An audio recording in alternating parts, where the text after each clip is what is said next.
Hey guys, so here's my second installment of three brief talks that I wanted to give about, again, the subject matter could be thought of as non-judgment, could be thought of as compassion, it could be thought of as forgiveness, um, not knowing or innocence. There are many ways that we could look at what is happening in these Zen stories.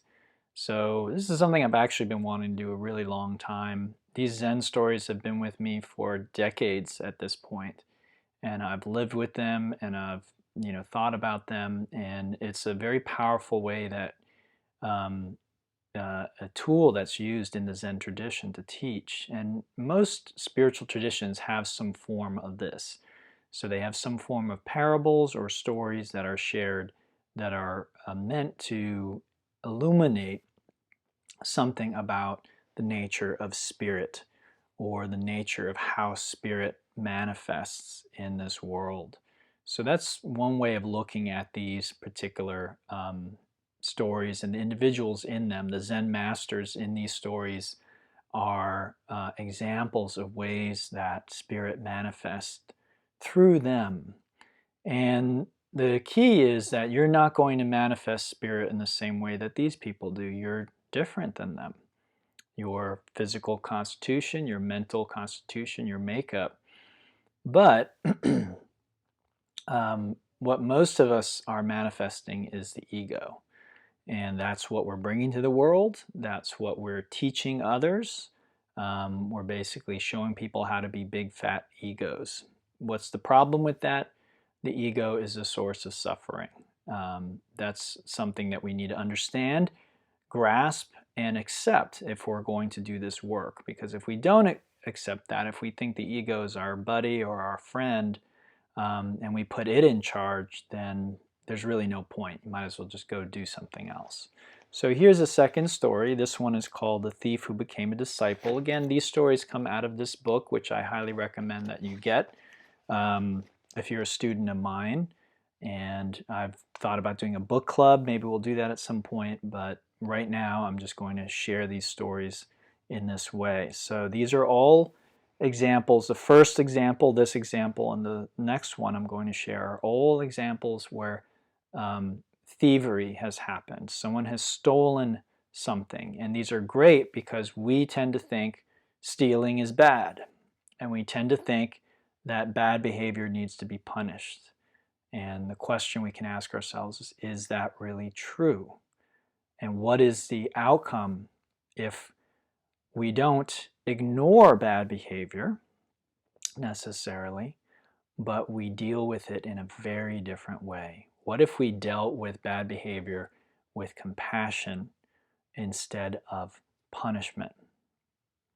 Instead of giving it the stick, what if there was another way of handling it or dealing with it? So these are examples of that. And again, this isn't the example. This isn't the only way to handle these things, but this is an example of enlightened action, behavior, whatever you want to think about it.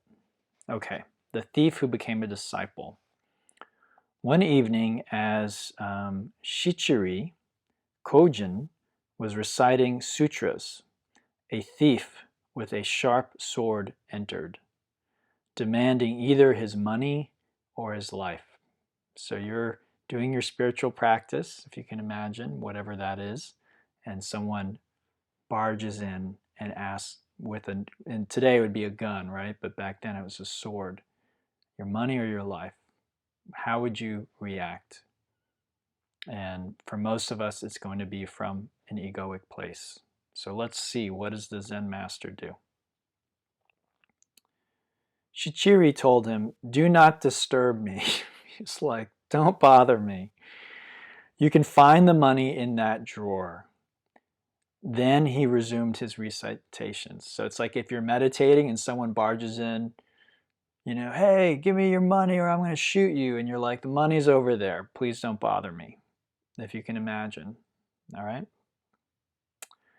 A little while afterwards, he stopped and called, "Don't take it all.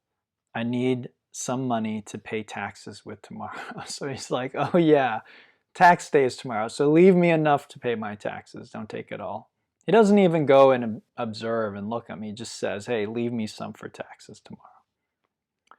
The intruder gathered up most of the money and started to leave. Thank a person when you receive a gift, Shichiri added. The man thanked him and made off. He's like, don't forget your manners. You know, I just gave you something, so don't forget your manners. A few days afterwards, the fellow was caught and confessed, among other things, the offense against Shichiri. When Shichiri was called as a witness, he said, "This man is no thief, at least as far as I'm concerned. I gave him the money, and he thanked me for it." Can you imagine? After he had finished his prison term, the man went to Shichiri and became a disciple. So in A Course in Miracles, which is a scripture I'm very, very fond of, it is a dense scripture. It is not an easy read. It's not for everybody, but it is for me. I love it. And in the Course in Miracles, it tells us that everything in life is a teaching opportunity. Now, I'll add to that and say everything in life is an opportunity to both learn and to teach. Now, if you want to learn something, then you have to teach it. And that's what the Course says. And that's been my experience, and I believe that to be true. So if you want to learn how to be fearless, then you must teach others how to be fearless. And I don't mean like gather up a bunch of people and say, here's your 3-step plan for how to be fearless. I mean, you need to demonstrate it in your life. What is this man demonstrating? Fearlessness. Somebody barges in with a sharp knife. He doesn't bat an eye.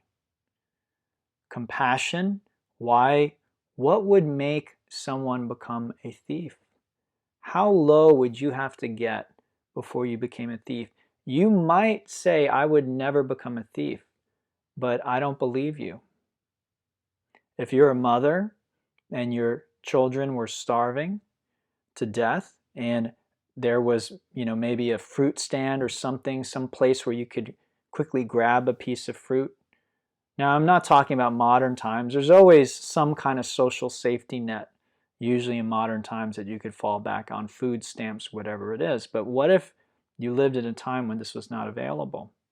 Do you really believe that you would let your child starve to death and not try and take a piece of fruit or bread or something if it was not freely given? Again, we can fool ourselves and tell ourselves that we're moral people, that we wouldn't do these things. That's because we have the luxury of believing that, and that's really what that is. What we find in reality is when people are pushed far enough, they will do very extreme things and very questionable things in terms of ethics.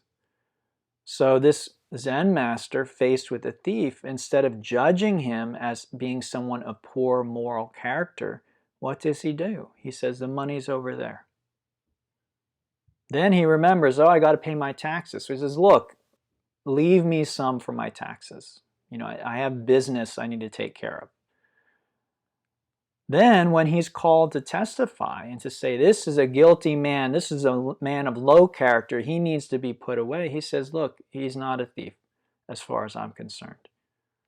And again, he reminded him, hey, thank me. I gave you something, and you should thank me for it. Right? This is just human decency. He's teaching him, look, be decent. Then when he gets out of prison, he comes back to study with the Zen master.